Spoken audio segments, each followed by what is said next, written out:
Ayan guys, magluluto tayo ng sinigang na manok.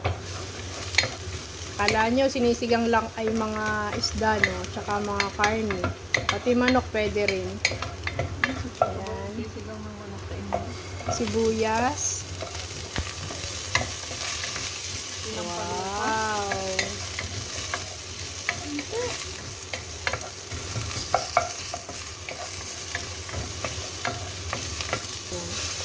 Tsaka po luya. Yung po luya namin ay dinadgad yan, kaya ganyan.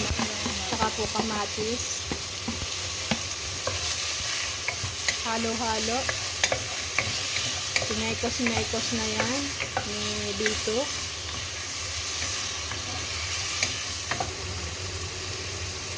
Yan, sinama na ho yung manok. Ay, kalalaki ng gaya. Ito talagang, ano sinasabing legit. Legit ang kaba.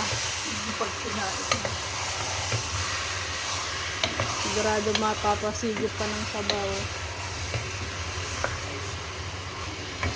Baka mapapakain din sila. Baka kakain din sila yan.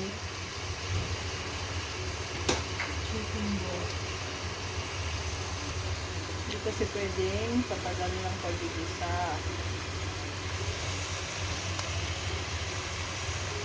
Ayan mo.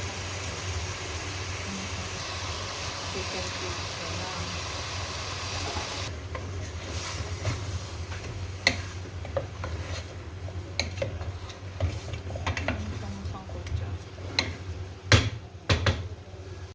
Siling green.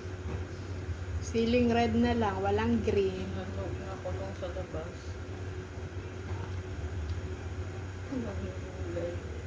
Wala po kaming kangkong eh. Bawiin na lang sa talong.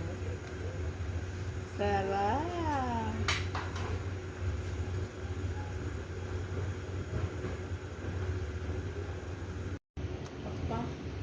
Kahit yung hita na lang.